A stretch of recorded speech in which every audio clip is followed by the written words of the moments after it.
বোকাখাটৰ কৈলাঘাটত নাহৰ ফুটুকিৰ আক্ৰমণত আহত এজন লোক।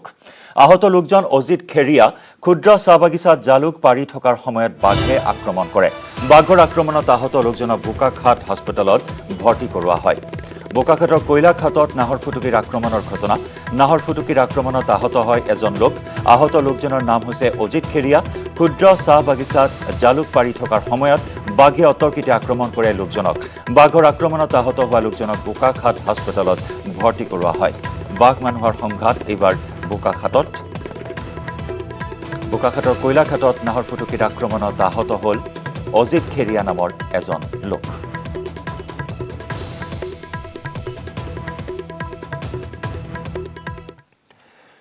নিৰ্বাচনী প্ৰচাৰত মন্ত্ৰী হিমন্ত বিশ্ব শৰ্মাৰ ষ্টাণ্ট।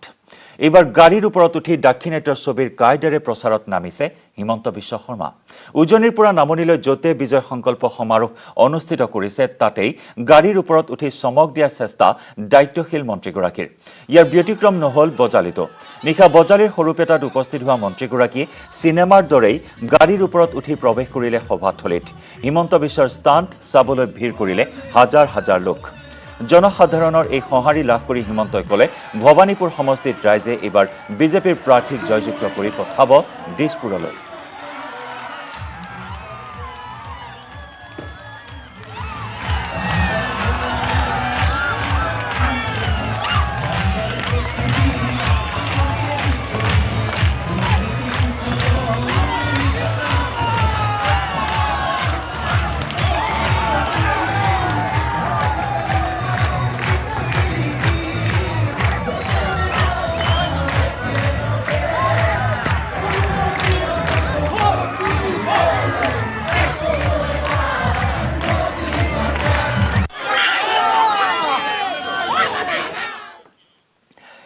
ৰাজনৈতিক ৰথী মহাৰথীৰ বাক্য বাণেৰে নিৰ্বাচনী ৰণক্ষেত্ৰ যুদ্ধংদেহী হৈ পৰাৰ সময়তে এতিয়া বহুজনে এৰিছে প্ৰত্যাহ্বানৰ খেল।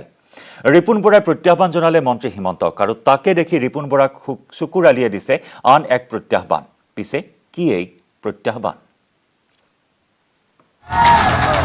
নিৰ্বাচনী ৰণাংগন, যুদ্ধৰ হুংকাৰ, তৰ্জন গৰ্জন, প্ৰত্যাহ্বান।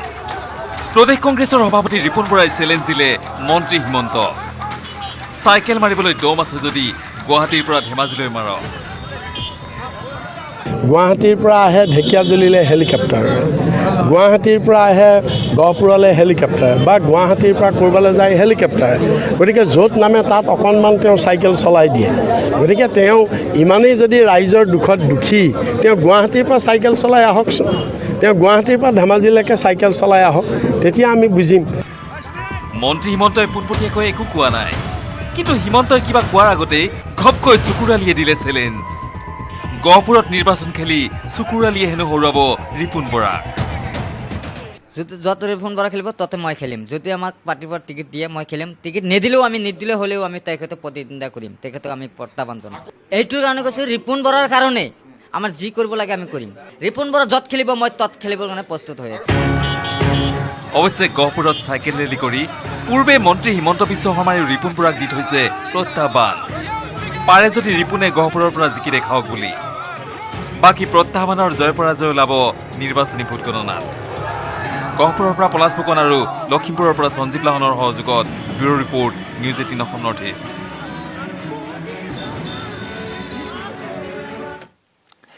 তেজপুৰত ইণ্ডিয়ান মেডিকেল এছ'চিয়েশ্যনৰ প্ৰতিবাদ। চৰকাৰী সিদ্ধান্তৰ বিৰুদ্ধে ক্ষোভ সংগঠনটোৰ। এলোপেথিক চিকিৎসা আৰু আয়ুৰ্বেদিক চিকিৎসা ব্যৱস্থাক একাকাৰ কৰাৰ সিদ্ধান্তৰ বিৰোধিতাৰে এই প্ৰতিবাদী কাৰ্যসূচী ৰূপায়ণ কৰা হয়। IMA আছাম ব্ৰাঞ্চৰ ৰাজ্যিক সভাপতি ডাক্তৰ সত্যজিৎ বৰাৰ নেতৃত্বত ৰূপায়িত চিকিৎসকৰ প্ৰতিবাদী কাৰ্যসূচীত অংশগ্ৰহণ কৰে ইণ্ডিয়ান মেডিকেল এছ'চিয়েশ্যনৰ ৰাষ্ট্ৰীয় সভাপতি ডাক্তৰ JA জয়ালালে। ইতিহাসৰ পৰা আমাৰ আয়ুৰ্বেদ জড়িত আছে ভাৰতীয়ত। তাৰপিছত লাহে লাহে মডাৰ্ণ মেডিচিন আৰম্ভ হৈছে।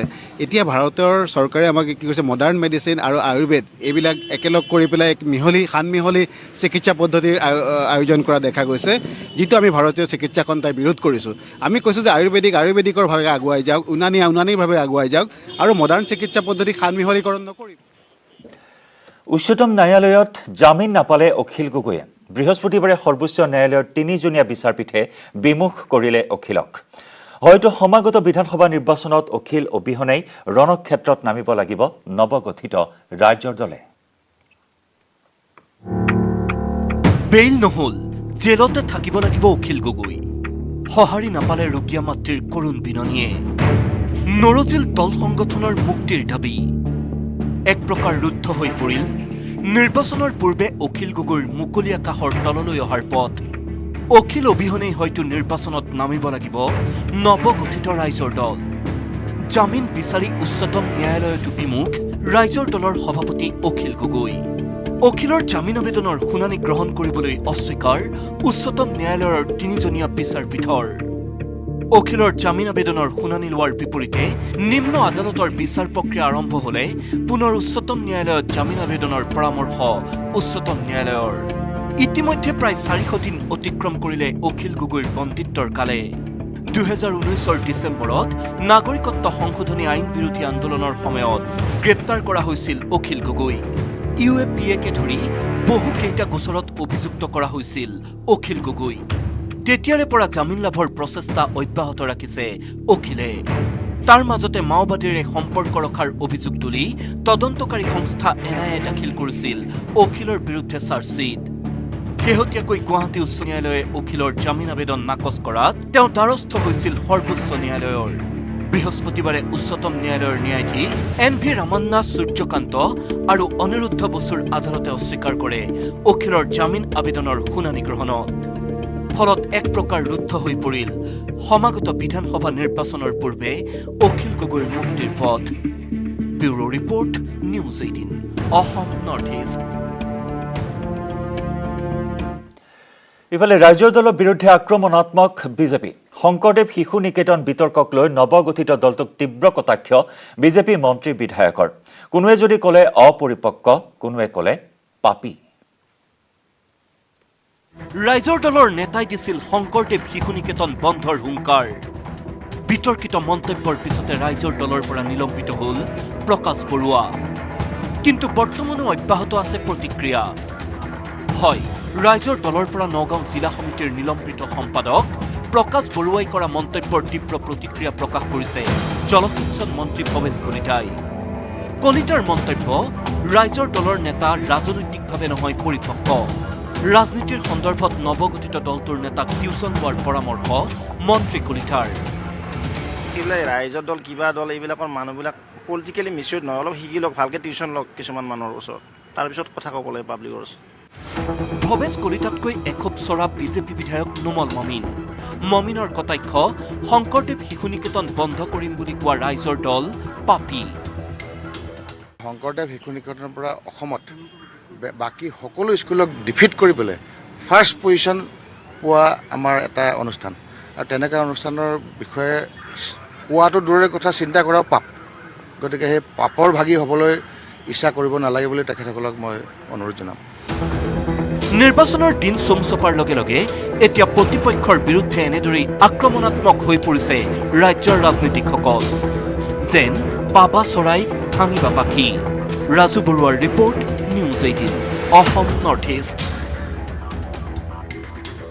নিৰ্বাচনৰ দিন চমু চপাৰ লগে লগে এতিয়া আৰম্ভ হৈছে আধাৰশিলাৰ ৰাজনীতিৰ। মন্ত্ৰী অতুল বৰাৰ সমষ্টিত 4.5 বছৰত দুবাৰকৈ আধাৰশিলা কৰিলে, কিন্তু আজিও সম্পূৰ্ণ নহ'ল এটা পথ। আৰু ইপিনে ভোটাৰৰ মন জয়ৰ বাবে গোৱালপাৰাত কেইবাটাও আধাৰশিলা স্থাপন কৰিলে মন্ত্ৰী ভৱেশ কলিতাই।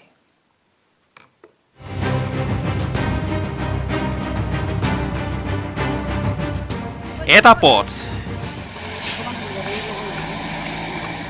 4টা বছৰত স্থাপন হ'ল দুবাৰ আধাৰশিলা, কিন্তু তথাপি নহ'ল। এই আজব কাণ্ড সংঘটিত হৈছে হঠাতে আধাৰশিলাৰ ৰাজনীতিৰে জনসাধাৰণৰ দৃষ্টি আকৰ্ষণৰ চেষ্টা কৰা কৃষিমন্ত্ৰী তথা বোকাখাটৰ বিধায়ক অতুল বৰাৰ সমষ্টিত। বোকাখাট সমষ্টিৰ পশ্চিম কাজিৰঙা গাঁও পঞ্চায়তৰ অধীনৰ 1 নম্বৰ কহৰা পিলখানা গাঁৱৰ পৰা 37 নম্বৰ ৰাষ্ট্ৰীয় ঘাইপথ সংযোগী এই পথটোৰ দুবাৰকৈ আধাৰশিলা মুকলি কৰাৰ পিছতো আজিও পথ নিৰ্মাণৰ বাবে নপৰিল এচপৰাও ব্লক। 2016 চনত যেতিয়া অতুল বৰাদেৱ জিকি আমাৰ মাননীয় বিধায়ক হ'ল, তাৰপিছতে 2016 চনত তেখেতে এইটো আধাৰশিলা স্থাপন কৰিছে, আপোনালোকে দেখিছে। তেতিয়াৰ পৰা ইয়াত এচপাও ইটা পৰা নাই। আৰু 2 নম্বৰ কথাটো হ'লে কি কোনো কনষ্ট্ৰাকশ্যনৰ নামত কি কৰিছে তেওঁলোকৰ বিভাগীয় কথা, সেইটো আমি নাজানো। নিৰ্বাচনী কুচকাৱাজ আৰম্ভ হোৱাৰ দিন ধৰি অতুল বৰাৰ গৃহ সমষ্টিত আধাৰশিলা স্থাপনৰ অভিলেখ ৰচি গৈছে। কিন্তু তথাপিও অসন্তুষ্ট সমষ্টিবাসী। এই কহৰা পিলখানা গাঁৱৰ মহিলাই ভোট বিচাৰি আহিলে অতুল বৰাক বাধা দি আৰু হুংকাৰ দিছে। নিৰ্বাচন অহাৰ আগত যদি তেখেতসকলে আমাক যদি ৰাস্তাটো বনাই নিদিয়ে, তেতিয়াহ'লে তেখেতসকলে আমাৰ ইয়াৰ পৰা কিন্তু ভোট কোনো নাপায়। কেৱল বোকাখাততেই নহয়, অথবা কেৱল অতুল বৰাক জগৰীয়া কৰিলেই নহয়, শাসকীয় দলৰ বহু বিধায়কৰ বিৰুদ্ধে উঠিছে একেই অভিযোগ। কাজিৰঙাৰ পৰা Bitupan Bora, news 18 Assam north east. মহানগৰীত চিলনী চোৰৰ সন্ত্ৰাস, মহিলাৰ ডিঙিৰ সোণৰ চেইন কাঢ়ি লৈ গ'ল দুৰ্বৃত্তই। নাৰেংগীৰ কমলা বাগান 2 নম্বৰ উপপথত সংঘটিত হয় এই ঘটনা। এখন বাইকত আহিছিল 2টা দুৰ্বৃত্ত। ভুক্তভোগী মহিলাগৰাকী হৈছে নাৰেংগীৰ 2 নম্বৰ কমলা বাগানৰ বাসিন্দা ৱাহিদা ৰহমান। ঘটনাৰ সমগ্ৰ দৃশ্য বন্দী হ'ল ৰাজপথৰ কাষত থকা CC কেমেৰাত। ভুক্তভোগী মহিলাগৰাকীয়ে নুনমাটি আৰক্ষী থানাত দাখিল কৰিছে এজাহাৰ। CC কেমেৰাত আবদ্ধ হৈছে মহিলাৰ ডিঙিৰ সোণৰ চেইন দুৰ্বৃত্তই কাঢ়ি লৈ যোৱা দৃশ্য। নাৰেংগীৰ কমলা বাগান 2 নম্বৰ উপপথত সংঘটিত হৈছে এই ঘটনা। এখন বাইকত আহিছিল 2টা দুৰ্বৃত্ত। ভুক্তভোগী মহিলাগৰাকী হৈছে নাৰেংগীৰ 2 নম্বৰ কমলা বাগানৰ বাসিন্দা ৱাহিদা ৰহমান। এই ঘটনাৰ সমগ্ৰ দৃশ্য বন্দী হয় ৰাজপথৰ কাষত থকা CCTVত। ভুক্তভোগী মহিলাগৰাকীয়ে নুনমাটি আৰক্ষী থানাত দাখিল কৰিছে এজাহাৰ। আহি আছোঁ মই নিধান্দা, তাৰপিছত 2জন আহিছে। এজন মানে আগত বহা ল'ৰাজনে হেলমেট পিন্ধিছে, পিছৰজনে পিন্ধা নাই। তাৰপিছত মানে মোৰ কাষেদি অলপমান শ্ল' কৰিছে। মই ভাবিছোঁ মই এড্ৰেছ সুধিব আৰু বোলে বাইক লৈ আহিছে সুধিব। মই সেনেকৈ ভাবিছোঁ। মই আৰু ৱালৰ অলপ ছাইডত গ'লোঁ। তাৰপিছত এনেকৈ যাওঁতে নহয় পট কৰি মানে এনেকৈ ধৰিছে আৰু ব্লাউজটো ছিঙি নহয় সোণৰ চেইনডাল কাঢ়ি লৈ গৈছে। মানে নিৰাপত্তা নোহোৱা হৈছে। ৰাতিটো নিৰাপত্তা নাই, এতিয়া দিনতো মানে মহিলাৰ কাৰণে আৰু বিশেষকৈ মানে বেছি বিপদজনক হৈছে এতিয়া। বিদ্যাৰ অধিষ্ঠাত্ৰী দেৱী সৰস্বতী পূজালৈ মাজত মাত্ৰ 4টা দিন। সৰস্বতী পূজাৰ দিন চমু চাপি অহাৰ লগে লগে এতিয়া ব্যস্ততা বাঢ়িছে খনিকৰ তথা ছাত্ৰ ছাত্ৰীসকলৰ মাজত। গোৱালপাৰাত পূজাৰ প্ৰস্তুতিৰ সমানে দেৱীৰ মৃন্ময় মূৰ্তি তৈয়াৰ কৰাত ব্যস্ত খনিকৰসকল। চহৰখনৰ নতুন বজাৰত অৰুণ পাল আৰু সত্য পাল নামৰ ভাতৃদ্বয়ৰ কাৰখানাত এইবাৰ 100টা সৰস্বতী দেৱীৰ মৃন্ময় মূৰ্তি তৈয়াৰ কৰা হৈছে।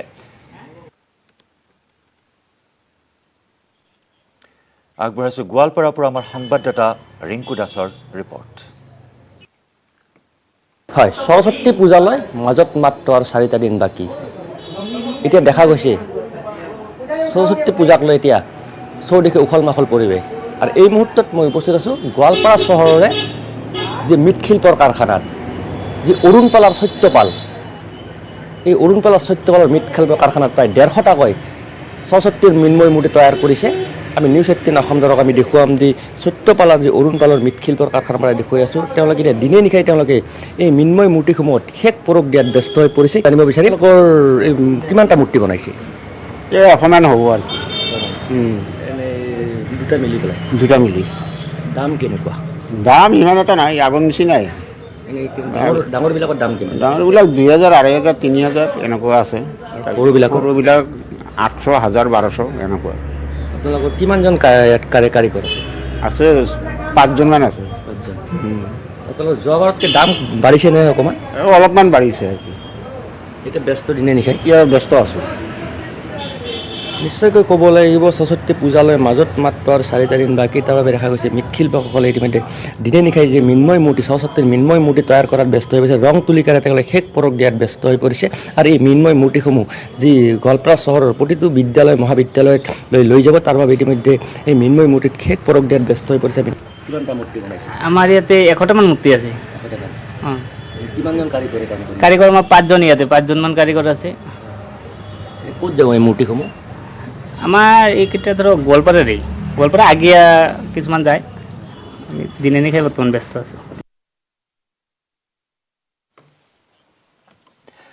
মিচিং জনগোষ্ঠীয়সকলৰ কৃষিভিত্তিক উৎসৱ আলি আইল ৰিগাঙলৈ মাজত মাত্ৰ কেইটামান দিন বাকী আৰু তাৰ বাবে এতিয়া প্ৰস্তুতি সকলোৱে সম্পূৰ্ণ কৰি তুলিছে।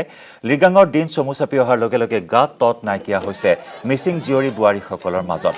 তাঁতশালত মিবু গালুক ৰিবি গাছিন বোৱাত ব্যস্ত হৈ আছে জীয়ৰী বোৱাৰীসকল।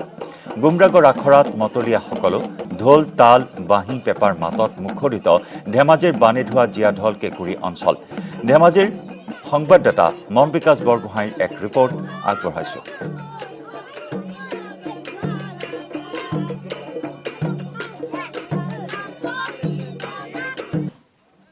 ফাগুনৰ প্ৰথমটো বুধবাৰত অসমৰ অন্যতম জনগোষ্ঠী মিচিং জনগোষ্ঠীয় ৰাইজসকলে পালন কৰিব আলি আই লৃগাং উৎসৱ আৰু তাৰ বাবে এতিয়া অসমৰ অন্যতম এইসকল ভূমিপুত্ৰ মিচিং জনগোষ্ঠীয় লোকসকলৰ যিসমূহ আচলতে তেওঁলোকৰ গাঁৱৰ এলেকা আছে বা নগৰীয়া এলেকা আছে সেইসমূহ অঞ্চলত এতিয়া লৃগাঙৰ প্ৰস্তুতি চলিছে।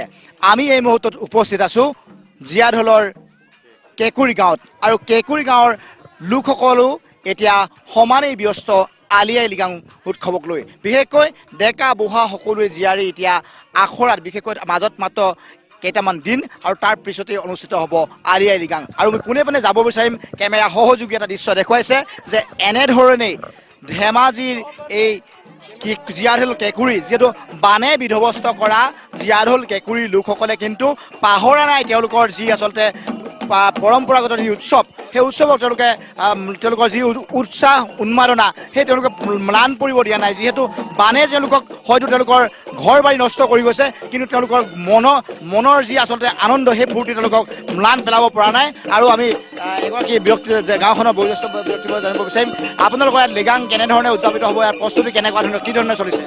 আয়োজন মানে আমি এইটো অনুষ্ঠিত কৰিবলৈ কিছু অৰ্থনৈতিক কিবা এটা প্ৰয়োজন আছে টকা পইচাৰ।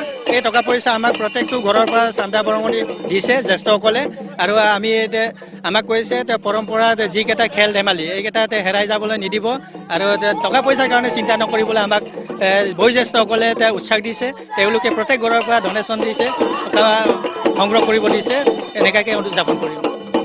হয়, তেওঁলোকে আচলতে আমি কৈছোঁ যে ইতিমধ্যে বানত বিধ্বস্ত কৰা এই জীয়াঢলৰ এই কেঁকুৰি অঞ্চলৰ লোকসকলে কিন্তু তেওঁলোকৰ হেঁপাহ যি আলি আই লৃগাং তেওঁলোকে কোনো কাৰণেই তেওঁলোকে এৰিব নোৱাৰে, যাৰ বাবে তেওঁলোকে এনেধৰণে প্ৰস্তুতি কৰিছে। আৰু মোক কেমেৰা সহযোগী এটা দৃশ্য দেখাব কৈছোঁ গাঁওখনৰ সকলো লোকে এনেধৰণে এই আলি আই লৃগাং উৎসৱৰ বাবে যি প্ৰস্তুতি এই প্ৰস্তুতি তেওঁলোকে ব্যস্ত হৈ পৰিছে।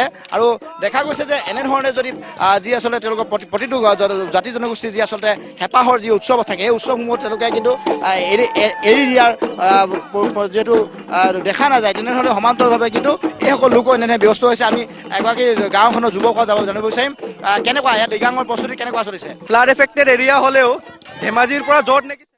ইয়াৰে সৈতে সময় হ'ল নিউজ 18 অসম নৰ্থ ইষ্টৰ প্ৰথম সংবাদৰ পৰা বিদায় লোৱাৰ।